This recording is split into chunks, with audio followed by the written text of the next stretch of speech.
Hello, and welcome to the Sisters of the Shire podcast. I'm Abby. And I'm Ashley. Our podcast is all about talking about our love of all Tolkien's stories and maybe introducing or helping you through some that you might have missed. This season, we are covering the Unfinished Tales, Tolkien's extended version / alternate universe / deleted scenes of a lot of the similar stories from the Silmarillion, plus some bonus content that didn't work with the Silmarillion narrative flow. So, whether you've read every book cover to cover, or you're just here because you were curious about Tolkien's other works or had a hard time reading them, all are welcome. Now let's jump into the Unfinished Tales. Let's go! Let's go! Oh, we did it at the same time that time. Let's go! We did it! Okay. Ooh. Okay. How's your day, It's Abby? been a while. It's been a while since we've recorded. Yes. I hope you guys enjoyed our magic episodes. We appreciate you guys being appeased with our... Will this do? Yeah. We're busy today. I'm so sorry. This is all we could manage. I know. And Ashley celebrated a fun birthday at her house too. So she was a little preoccupied. Yeah. What was it before that? Oh, it's JBF, the Just Between Friends sale that I do every year. It's like my favorite thing. It's like a week-long thing. It's hard to explain. But so there's that. And then, Lizzie's birthday party. My baby girl just turned 8, you guys. And she had a Harry Potter themed birthday party. And she dressed up as Luna Lovegood. And she goes, "You want to know why I chose Luna Lovegood? Because she's so kind, Mom." It's true. And you know what? My Luna is, I'm so proud to say, turning out to be like the real Luna Lovegood. And I'm so proud of her. Mm-hmm. It was really cute. One of the boys that was invited to the party dressed up as Harry Potter, and it just made me start wanting that romance so bad. I'm like, I feel like it could have happened, right? It's so funny because I had a little birthday party for my son for his birthday last year, his 11th birthday. So it needed to be a Harry Potter birthday because he's turned 11 and he can go to Hogwarts now. But it was so funny because I was like, I hope they all don't want to dress up like Harry Potter. None of them wanted to dress up like Harry Potter. One of them was a little Ravenclaw, and then his other little friend loves Draco Malfoy, and so he was dressed up like Draco Malfoy, slicked back hair and everything. Yeah, it was awesome. And then Fox, I think, was just a random Gryffindor student, but I was just like, sure, this is adorable. They're like, Harry Potter. I want to be the other characters. Yeah, that's fair. So I'm glad she had a good birthday. Happy birthday, Lizzie. I'll have to take a picture because, oh my gosh. So last year we did a Harry Potter birthday and we had like the floating light things. And I'm not sure if you've ever seen those before. Oh, you saw it last year because you helped me set up. But they have this like fish line basically with like this little plastic thing that can adhere to the ceiling. And then, there's a candle.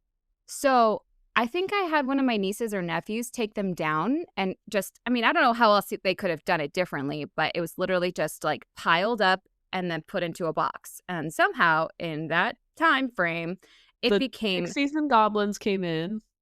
Yes. And it was like the biggest rat's nest of fishing line and sticky adhesive things sticking to each other. I spent a good 3 hours trying to detangle it, and I think I untangled like maybe 3. Like I was like wanting to cry, and I was like, I just don't know what can substitute for this substance, and like I'd have to like tie it together weird, and we finally figured out like, oh, that like stuff that you use for making bracelets, that could work. So I'm like frantically like trying to make the things work. Float into the air. Magic, yeah. Ashley. You needed magic. I did. I really did. But I have to take a picture because freaking candles look amazing, if I do say so myself. So I had the floating candles too for my son's party, and we kept them up for a while. I'm like later into the year I'm after considering his birthday. They're very cozy. It's very cozy to just like turn off all the other lights in the evening and just have the floating candles in your house. It's very calming. Like We Mhm. loved doing that, so I highly Yeah. suggest it. Oh, I gotta Um, do it. we let our friends borrow it for her son's 11th Harry Potter birthday, and she said the same thing. She's like, "Is it okay if I keep them up for a little longer in my house? I really like them." And I'm like, "Yeah, aren't they cool?" Get your money's worth out of it. Your I time's know. worth of putting them up. I know. Okay. Well, we gotta get to the story at hand because Mhm. there is so much happening. Abby, do you realize we are almost done with Turin? I feel like we have been on Turin for a century. It's Love him. true. It's true. I feel like, I'm ready for some new, characters, some Mhm. new, horribly disheartening story, like Right. No happy ending. right, Yeah. right. Yeah, yeah. Okay, so how So, much do you remember of I was gonna say last episode, but when we last visited Turin? Could say that weren't they on the hunt for a dragon or something? Or they were like, Yes, they "Hunt were. orcs. Let's go hunt some orc." They were gonna try and meet up with Glaurung, for tea. But they wanted him to have like cross over this specific spot in this ravine. Turin's like, I got this plan. If They're putting all he their eggs in one basket with that happens, plan, by the way. oh, they totally are. If he happens to cross this one area where the ravine is a little less of a gap, we could totally boop him in the belly, you guys. I know that's where Let's boop him in the there's no belly, guys. there's no dragon scales there, and it'll just be great. It'll be fine. Um, so And all his friends are like, "Are you sure?" And he's like, "Yes, guys, yeah. this will totally work. I'm Turin. Everything works out for me." Specifically, Dorlas points out, he's like, so if we're going up and Glaurung is looking down, wouldn't we be super vulnerable? And Turin's like, yeah, we would. Like, that would suck, but yeah, that could happen. It's like, You're cool, cool, not cool, cool, wrong. cool, cool, You're not cool. wrong. And then back home, Nienor is a little I would say mad, but also she's not exactly mad at Turin because she still loves Turin and wants to go after him after he left. So Brander's like, "No, don't do it," and he like really sucks at trying to comfort her, and so she puts him firmly in the friend zone, and he made no sense in his argument trying to make her stay. Nienor like gathers everyone in Brethel that wants to go watch the fight of Glaurung and Turin, and they're bringing their camping chairs, they're bringing their popcorn and their foam finger or their foam swords. I was gonna say foam black And swords. yes, People are um, cosplaying as Turin. oh yeah, that's perfect. And then Brandir's like, you know what? I'm tired of being a leader. No one listens to me. And then he breaks his staff. He's like, see, I suck. And then he's like, but you know what? The one thing I do have? Nienor, which he doesn't. So he's like, I'm going to go protect her as much as I can. I'm not sure at all what he could do to protect her. But so he goes and limps after them. And yeah, so they're all headed towards this area where Mhm, mhm, the showdown's going to happen. mhm. Okay. You with me so far? Yes. Okay. So we're going back to the trio of Turin, Dorlas, and Hunthor as they approach the ravine edge to climb down. So if you remember, the ravine is basically two cliffs with a river, a really strong river at the bottom of it. And it's terrifying, but it's also convenient because it covers any noise that they're going to make. Because remember, they're like trying to be quiet just in case Glaurung is like approaching. We have to be So sneaky, guys. yes, they put on their sneakers for sneaky. Uh, so Dorlas leads them to the Deer's Leap, the place where it's really closer together. The ravine is. And there, Dorlas starts having second thoughts. And he says, quote, oh, well, he doesn't say. Tolkien says, quote, But there his heart quailed, for many rocks and great stones lay in the river, and the water ran wild about them, grinding its teeth. "This is a sure way to death," said Dorlas. "Is the only way to life or to death or to life," said Turambar, "and delay will not make it seem more hopeful. Therefore, follow me." Follow me, lads. Yeah. And then he goes, to death. And they're like, wait, what did he say? I'm like, no. I loved that imagery, grinding its teeth. I thought that was really good. Um, so it's not quite so black and white. Either we kill this dragon now or we die. Like maybe for Turin, whose doomed cursed path There has led him another here, but option? Or... yeah, I can think of a lot of other ways to live myself, but to him, it's just we have It's to like do that it. quote. It's like that quote in Guardians of the Galaxy when he's like, why do you want to save the galaxy? What has it ever done for us? And he's like, well, I seem to be one of the people who live in it. Yeah. I'd like to live. Yeah. So, Túrin, now full of this confidence, starts his way down the ravine. Quote, "And he went on before them, and by skill and hardihood, or by fate, he came across. And in the deep dark he turned to see who came after. A dark form stood beside him. 'Dorlas,' he said. 'No, it is I,' said Hunthor. Dorlas failed at the crossing. For a man may love war, and yet dread many things. He sits shivering on the shore, I guess, and may shame take him for his words to my kinsman.'"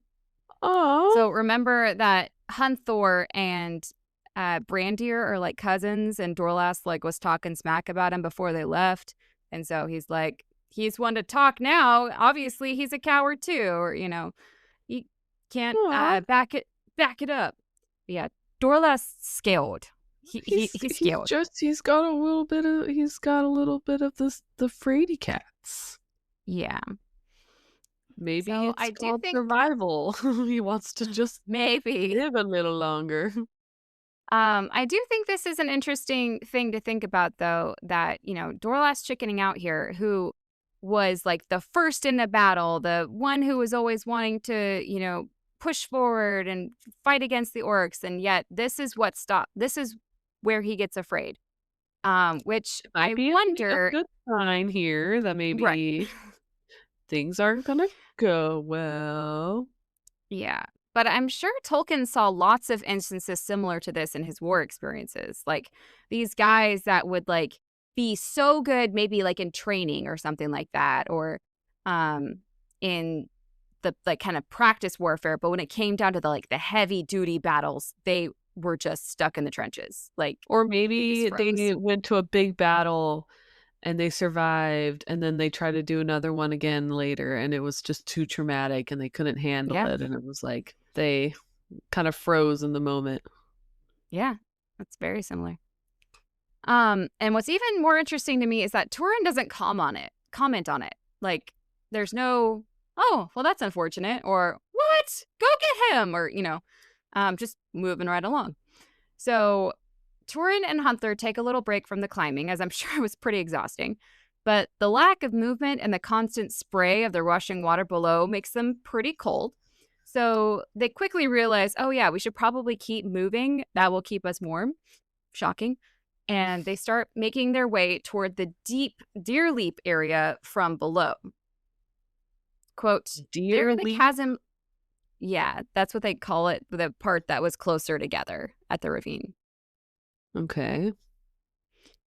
There the chasm grew darker and narrower, and as they felt their way forward, they could see a flicker above them as of smoldering fire, and they heard the snarling of the great worm in his watchful sleep. Bam, bam, so, so they're trying to, so they have, the ravine, they climb down one side, they cross, and then instead of going up, because they don't want to, come out in the wrong spot, they're traveling towards and then gonna go up at the deer leap. Does that make sense? Okay. And it's funny, they're because it's so much closer, yeah, like it's darker there. The light can't really get to that spot. So in the dark, they have to feel their way up the wall. Because this is their big chance to stab Glaurung under his belly where he's the most vulnerable. But of It is course, soft little belly, his little tummy. he little tum-tums. But of course, we can't be this close to Glaurung without bringing his smell into it. Quote, but so foul now was the reek that their heads were dizzy, and they slipped as they clambered and clung to the tree stems, and retched, forgetting in their misery all fear, save the dread of falling into the teeth of Teglin. The river? Yes. Is that the river? Yeah. Okay. In no other instance in any other dragon is Glaurung the smelliest one out of all the Apparently Tolkien so. dragons? Like, is it a breath issue? Does he have bits of man stuck between his scales that are rotten over time? Ew. I mean, what is it about him that makes him smell so bad? We weren't there. We can't say. Yeah, I know. So the smell is so bad, they're getting lightheaded. They're starting to gag and retch. And I'm sure the retching noise, they were trying to be so cautious of their noise, but they're like, I can't, I can either hold on and retch or I can fall. Is he a fire breathing dragon? Yes. Maybe it's like a natural gas smell. Like a sulfur oh, yeah. That's like how natural gas can be make you lightheaded and sick and stuff like that. You were so smart, Abby. What if it's like that? So if you were trapped in a room with Glaurung, okay, you could die. Just from the fumes. Yeah. Interesting. I like it. So Túrin wisely says to Hunthor, we should save our strength. Why bother climbing all the way up until they know exactly where Glaurung will be passing by? But at the same time, I don't know how they'd be able to climb fast enough once they did know for sure where he was passing, as they previously said that Glaurung might even try to throw himself onto the other side. So, whoa. Okay, now, and then, no, we missed it, and then their one chance is gone. So it's we've been saying this quote lately in our house, especially during soccer season when there's been attempts on trying to score a goal and you miss or stuff like that. The part in Mulan where she's about to fire the cannon thing and she misses and moves. She's missed. You missed. How could you miss? He was right there. He was 3 feet in front of you. Yeah. Exactly. So Hunthor has the same thought I did. Because, once we know for sure where he's crossing, there will be no time to climb up. So Túrin's response to this, which I want to eye roll so many times at Túrin, he says, quote, truly, but where all lies on chance, to chance we must trust. Túrin has a lot of faith. Shut up. Remember how we were trusting and hope and chance? How this whole plan depended on it? I feel like you're not trying to have, where's your faith, man? Yeah. We just gotta believe. Yeah. So they stop and they wait for Glaurung to make his move. It's nighttime. They are dark in this ravine, but in the sky, they can see a white star in the tiny amount of sky they can see. Now, the significance of this detail, I have no idea. I just thought it was interesting. Maybe it's the Valar. I like to tie in any Valar mentions I can. Yeah. Maybe it's Varda being don't give up hope or something. I don't know. Yeah. Anyways, Túrin starts to drift off, and in his dream, much like his reality, quote, all his will was given to clinging, though a black tide sucked and gnawed at his limbs. Oh. It's one way to sum up his life. Oh, you think you can be happy? No! And pulling at him. Not Yeah. at his limbs, though, is a very interesting visual. Intense. Yeah. A little intense. Yes. So Túrin, and I'm sure Hunthor as well, are asleep. Quote, suddenly there was a great noise, and the walls of the chasm quivered and echoed. Turambar roused himself and said to Hunthor, quote, he stirs! The hour is upon us! Strike deep, for two must strike now for three! Get him in the tum-tum! Get him in the top-tums! I don't know how Túrin imagined the logistics of this. Like, there would be a rock wide enough for all three of them to stand side by side and jab Glaurung in the belly all at the same time? like, I can't, What is the it? logistics. We're gonna go on 3. Wait, are we going after 3 or on the count of 3? Okay, let's go. What you never said. But you know what? Hope is a funny thing. Quote, all passed much as Turambar had hoped, for now the dragon crawled with slow weight to the edge of the cliff, and he did not turn aside, but made ready to spring over the chasm with his great forelegs, then draw his bulk after.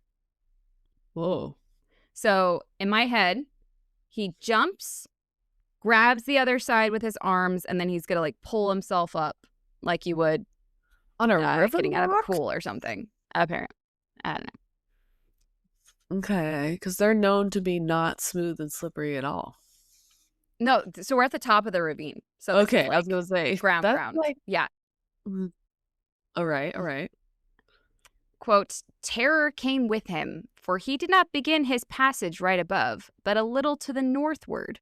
And the watchers from beneath, Túrin and Hunthor, beneath could see the huge shadow of his head against the stars.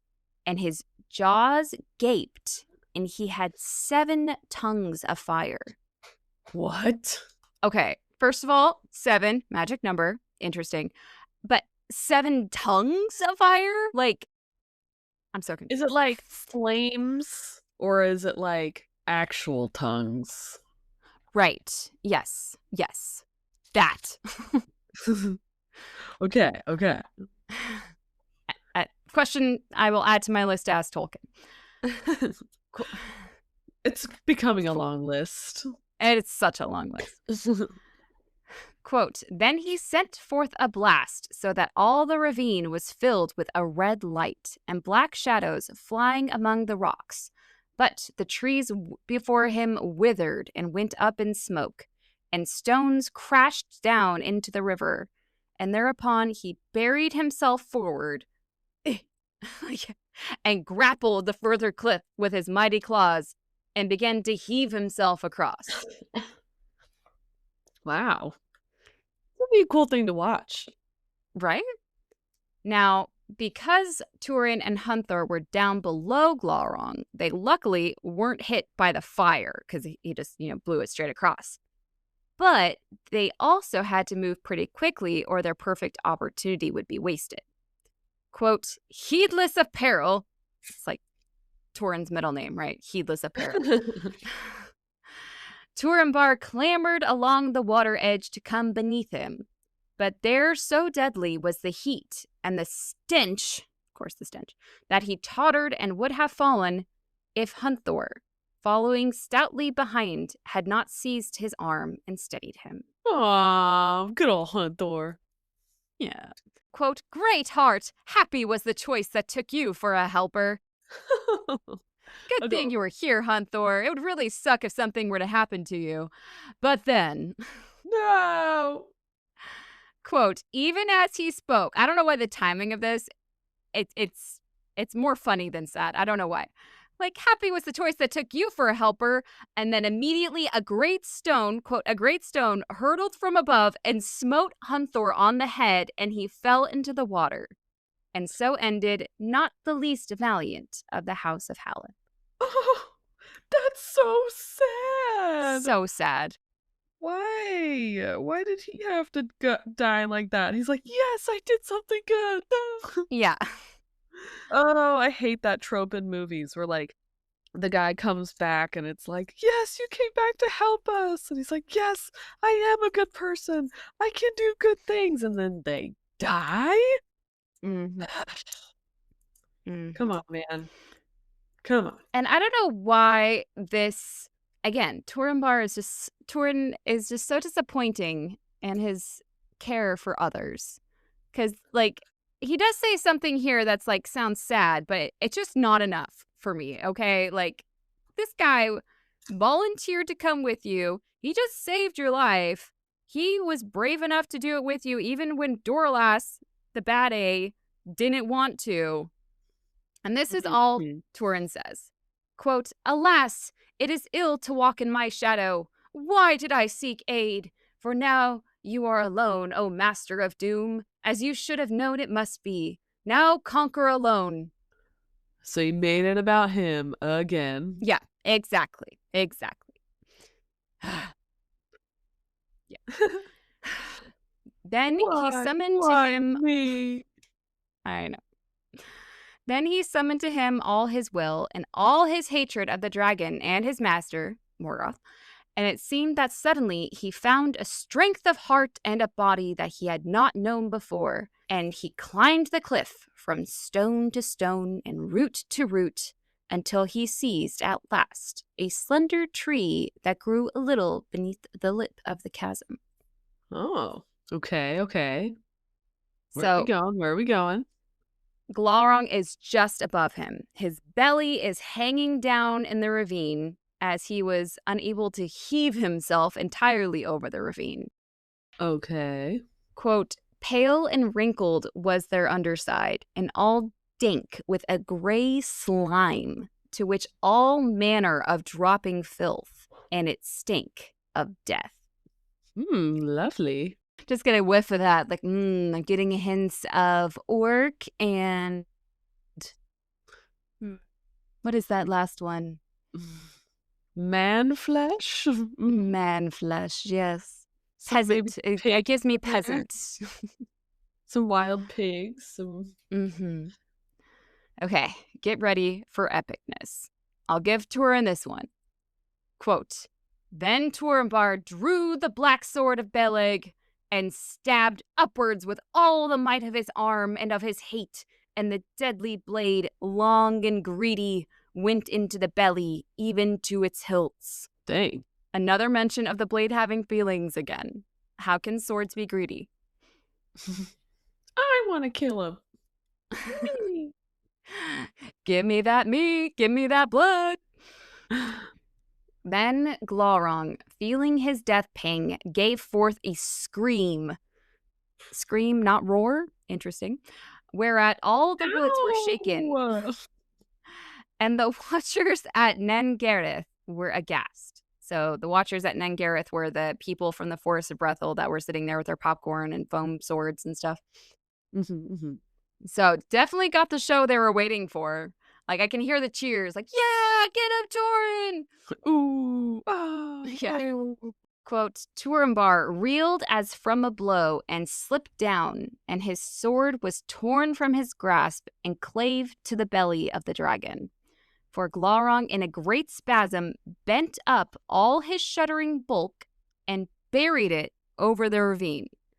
And there upon the further shore he writhed, screaming, lashing, and coiling himself in his agony until he had broken a great space all about him, and lay there at last in a smoke and a ruin, and was still." Oh. Do you think... So he took out a whole forest with his, like, death pangs. Yeah. Do you think... what was I gonna say? Like, he could talk. I know that, like, in the Hobbit, like, Smaug, like, talked a lot to Bilbo and stuff. But, like, do you think he could talk? Like, I know he talks. I know, but, like, out loud, like, do you think he said? I think he talked out loud to Túrin and Nienor. I don't think it was like a mind thing. I mean, he's for sure as heck messed with their minds, but I think he was talking out loud. Okay. Do you think? So I'm just saying, like, can hear him like, oh, like yelling more than like, What's that wow. for? Yeah, guys, ow. That I was really just trying to hurt. get over the ravine. Yeah. That's what I'm saying. I like it. I like it. So after Túrin is like, had created all this ruckus and fuss and his death pangs, Túrin, meanwhile, is like clinging to the roots of a tree on the side of his ravine. And he's a little shooketh from Glaurung's scream and from all the commotion. And I'm sure that made his hold weaken. He's like, what? Yeah. Quote, but he strove against himself and drove himself on, and half sliding and half climbing, he came down to the river and dared again the perilous crossing, crawling now on hands and feet, clinging, blinded with spray, until he came over at last and climbed wearily up by the cleft by which they had descended. Mm. So after all their climbing down and crossing the really rushing river, climbing all the way up, stabbing him, now he's got to climb all the way back down, cross the rushing river, and then climb all the way back up.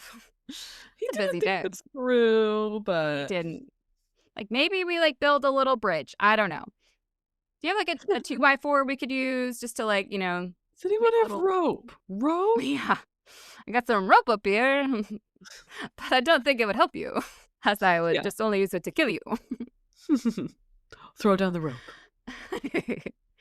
Quote, thus he came at length to the place of the dying dragon, and he looked on his stricken enemy without pity, and was glad.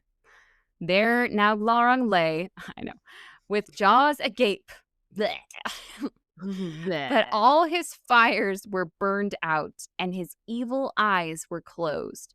He was stretched out in his length, and had rolled upon one side, and the hilts of Glaurung, the hilts of Gurthang, the sword, stood in his belly. I don't know why it keeps referencing hilts as in plural. Like, I thought it was just the hilt.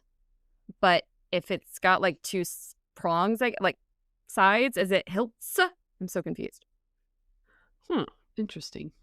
I don't know. Also, that sounds pretty dead, right? Like the bleh, and the fires were burned out, his eyes are closed, and he's like staying still. So it sounds pretty dead, right? But he was only mostly dead. Quote, You've been quoting a lot of I know, I don't know where it's Princess Bride today. Then the heart of Turambar rose high within him. That's what he says at the end when he dies. And though the dragon still breathed, he would recover his sword, which, if he prized it before, was now worth to him all the treasure of Nargothrond. So the dragon's still breathing, but he's like, well, I gotta get my sword. I mean, this is gonna be real valuable one day. This is the sword that killed Glaurung. It's gonna go for like thousands on eBay. Like, I mean, gotta get the sword back. Now, maybe I don't remember this being said before. I couldn't find any other mention of this, but apparently, quote, true proved the words spoken at its forging, the sword's forging, that nothing, great or small, should live that once it had bitten. So remember Aehol made this sword and gave it to Thingol. I didn't remember that, so thank you for reminding me. You're welcome. So for him to like have this like not curse, but this like destiny for the sword that anything it had bitten, interesting word for a sword, should live. I feel like that's very Aehol. Like, oh, one touch of this sword, they're gonna die. Like, it's, I don't know, very spiteful, and it's very like thorough in its way. Very Aehol. Anyways, so Túrin goes to get his sword back, and it must have been pretty stuck in there, so he puts his foot on Glaurung to like brace himself to remove the sword. He grabs the sword to take it out, and now is the time he starts the mocking, because he's gotta be like nana boo boo. And stinky quote, dragon. Oh, pretty much. And he cried in mockery of Glaurung's words at Nagarthrond. Hail, worm of Morgoth, well met again. Die now, and the darkness have thee. Thus is Túrin, son of Hurin, avenged! And also, you stink. Yeah. You smell bad. Yeah. So he takes out the sword, and black blood pours out, and it like gets on Túrin's hand. And Ew. this isn't very good. This isn't your average blood because remember, like, Glaurung's like evil and stuff. Quote, and his flesh was burned by the venom so that he cried aloud at the pain. Glaurung's one last, like, Yeah. Oh, he's not done yet. So this particular cry, again, it's not like ow, it's like ow, like it's this like maybe pitch of pain. I can't see Túrin screaming, but this is what I imagine. Because it happens to wake up Glaurung. I don't know if Túrin just thought he was dead and was like almost dead. But it said the dragon was still breathing. So again, why not wait till it wasn't breathing anymore to go get your sword, Túrin? But what was that? Like heedless apparel wasn't Túrin's middle name. Yeah. So Glaurung opens his eyes and looks at Túrin, quote, with such malice that it seemed to him that he was smitten by an arrow. And for that, and for the anguish of his hand, he fell in a swoon, and lay as one dead beside the dragon, and his sword was beneath him. He knocked him unconscious with a glare. I wish that could happen. The poison blood thing. I know. So like I want to say like the mom chili look might be like in the same realm. Not quite as severe, but you know. Yes. If only I had that power with like a mom look. I feel like it's like that scene in most dragon type movies where like they're walking by the dragon and suddenly the dragon's eye opens. Like, oh, I hate that. And you're like, ah! Yeah. So Túrin is passed out. It doesn't exactly say if Glaurung fell back into unconsciousness too, or if he's just like laying there unable to move. I imagine maybe the first one. Okay. Maybe that magic glare, you know, took a lot out of him. But meanwhile, remember the people of Brethel who came to watch with their popcorn and their foam black swords? Well, when they heard that same scream from Glaurung, they, of course, freak out. They see the thrashing about that Glaurung did, and his pain, and of course, they think that anyone who was attacking him must have been trampled or killed in the process. So in my head, maybe there's like trees in between them, so they can't quite like see exactly the show, but they're seeing like the trees move and like smoke fly up and like is it like the maze in Harry Potter? The what in Harry Potter? The maze in Harry Potter where they're like, yeah, let's watch it, and then they're like, well, how are they supposed to see anything that's going on? Sidebar, have you ever seen the Puffs, the like musical thing? No, it's not a musical. I've heard about it, but I haven't seen it. It's hilarious. They have like this whole thing about when it's the second task in the lake. They're like, so we just like stand here and wait for them to like come out. Yeah, how are they supposed to watch it? Yeah, the maze is the same thing. It's like, well, how are they supposed to see what's going on? Yeah. So, quote, then indeed, they wished the miles longer that lay between them. Like, oh, maybe we shouldn't be so close to the dragon. Oh, crap. Like, you already paid for the front row seats. You guys walked all the way here. I mean, you guys wanted a show. You'll pay for the seat, but all you'll need is the edge. Yeah. But of course, they don't want to leave in the splash zone. They are in the splash zone. But of course, they don't want to leave because where are they going to go? Túrin had told them that Glaurung was headed for Ethel Brandir, their home. So if they go back there, they're just going to beat up with Glaurung again and die.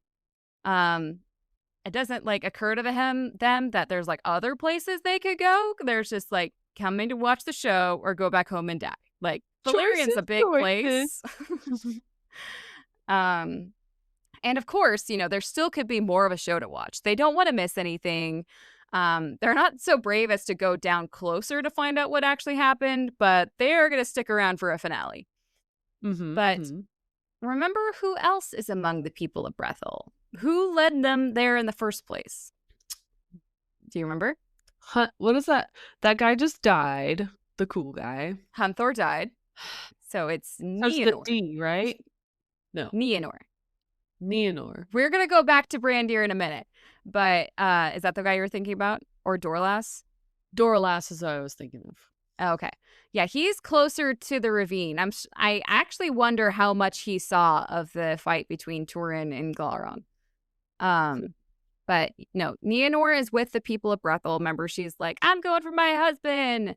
And then like the wives of like Hunthor and Dorlas are like, I'm going for my husband. Everyone's like, we want to watch. And then they all came. So, quote, Niniel sat and did not move, save that she shuddered and could not still her limbs. For when she heard the voice of Glaurung, her heart died within her, and she felt her darkness creeping upon her again. Uh-oh. That's what we like to call a flashback. That's triggering. Yeah. And this PTSD state of shock is how Brandir finally managed to catch up to everyone, and he found her. Okay. He had hobbled his way all the way there. Quote, all the brilliant. Yeah, it really is. All the long way alone, he had limped on his crutch, and it was 5 leagues at the least from his home. Fear for Niniel had driven him on. It's like, is it cute or is it sad? Because she doesn't love him at all. Like, it's more of a, oh, buddy. Yeah. It's one of those. Yeah. So Brandir arrives on the scene, and he has to find out what he has missed from the show of Túrin versus Glaurung, which the people of Brethel are happy to catch him up on. And they tell him how the dragon crossed the river and that the Black Sword and the other men who went with them for sure have to be dead. Quote, then Brandir stood by, for sure. We took bets and everything. The bookies already paid up, Yeah. Quote, it was then Brandir not stood by very good Niniel. in your favor. So to say. Quote, then Brandir stood by Niniel and guessed her misery. Like, why'd you have to guess? I think it's pretty obvious. And he yearned to her, and he thought nonetheless, the Black Sword is dead, and Niniel lives. Oh. That's his first thing. Like, he has to guess her misery. Like, he's a psychopath who doesn't understand emotions. Her man, although that's very gross to say, possibly just died. How do you think she feels? Like, it's not that hard of a guess. But I love that he thought, nonetheless, like, well, Túrin is dead, but at least Nienor is still alive. With him out of the way, I am back in the game, guys. So you're saying there's a chance. There's a chance, yeah. Now, it reminds me of oh, go ahead. He's losing his mind, and I'm reaping all the benefits. I think I made a meme of that recently. Now, the Shuddering Waters doesn't seem to only affect Nienor, as it seems Brandir gets the shivers here too. The shivers. But of course, he's got to pull his best game. He's got to be the gentleman here, and he gives his cloak to Niniel. But he can't seem to come up with anything to say. He's got no good lines. And you wonder why she calls you a friend and brother. Like, Túrin at least had lines. Like, he could be like, I've fought this for so long, and I can't anymore. And Brandir's like, do you want my cloak? Are you cold? Yeah. Like, that's all he's got. So, seeing that your husband's dead and all, I'm willing to fill in the vacancy, I suppose. Yeah. I heard there's an opening, so.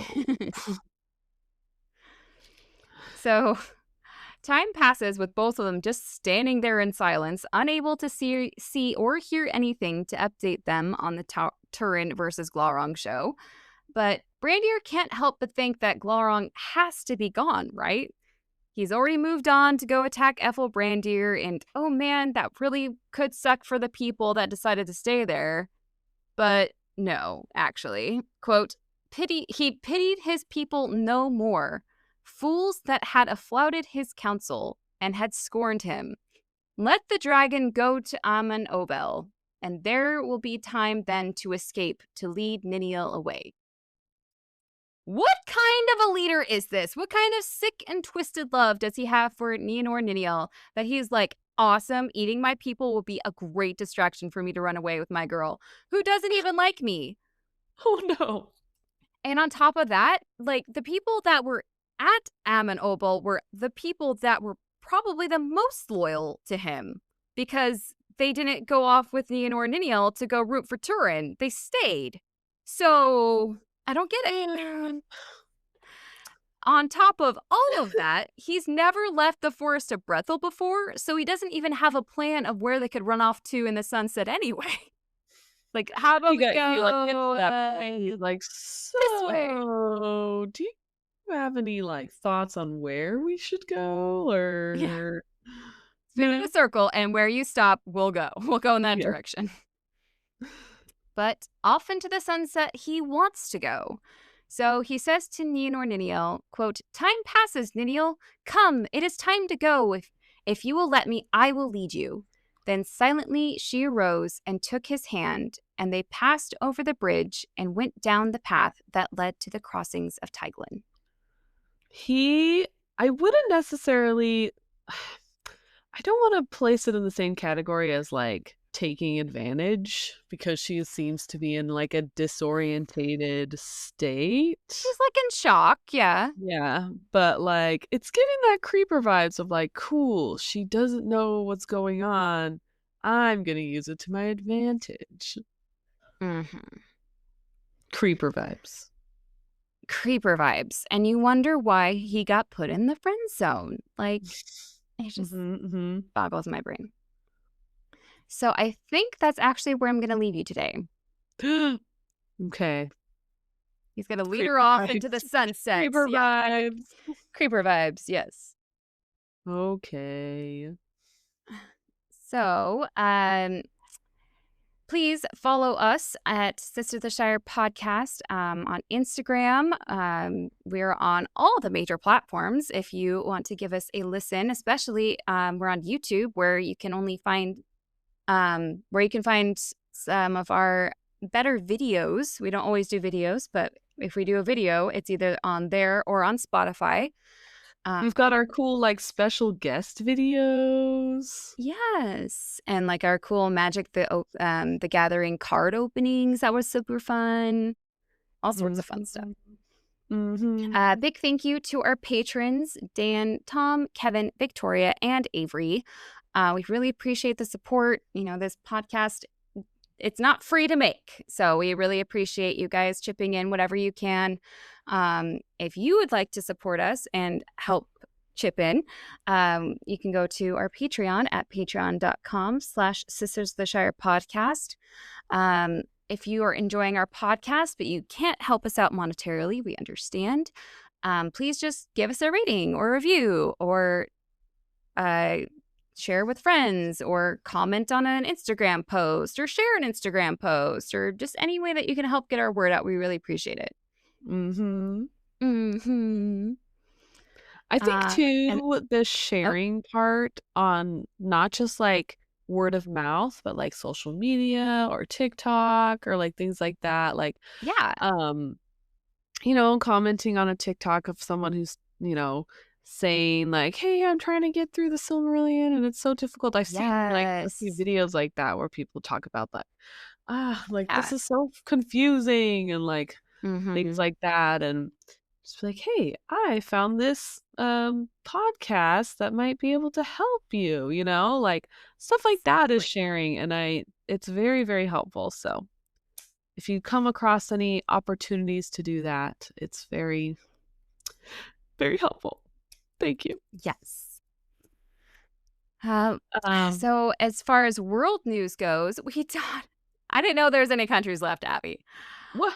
We're up to 82 different countries now. 82 different What? nations have decided, you know what? We want to listen to those weird girls at the Sisters of the Shire podcast.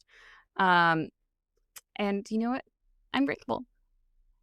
Well, me too. I don't even. Thank you, members of the world. Okay, I had to Google to make sure I knew where this country was, if you wanted to guess. Oh, okay. I always like to guess the continent. I'm gonna say Mhm. Africa. No. Have we have any African countries? Oh, yeah. Okay. Asia. Yes. Okay. It starts with a B. A B? A B. Oh, Bali. No. Dang. I'm looking through the Wait. pictures now, though. It has a lot of things that almost look like India, almost. Oh, okay. They might be offended if I say that. Sorry. There's a thing that almost looks like a tan version of the, oh gosh, what's that called? That big thing in India. That the white, Taj the Mahal? pretty, that one. Yes, but this is like a tan version of it. Oh, Very B, pretty. huh? I want to know what this is. What is that? Oh, they have a cool archaeological site. It's Bangladesh. I was gonna say. You did Oh, sorry. I'm so sorry. only. Do you want See, to do it over? It starts with a B, Abby. What do you think it is? oh my goodness. Is it Bangladesh? You got it. You're so smart. Yay! You did it. I did it. So thank you, Bangladesh listener, for joining us. We hope you stick around. We promise we're really nice and we aren't always goofy, but sometimes just goofy enough. Maybe they're here for the goofs. You never know. Yes. Then you are in the right place. Here. All right. Well, that's all I got for you today. Okay. Well, thanks for teaching me. You're welcome. Until next time, I've been Ashley. And I've been Abby, and this has been the Sisters of the Shire podcast. And we are so glad you decided to join us today, and we hope you can join us next time. Bye. Bye.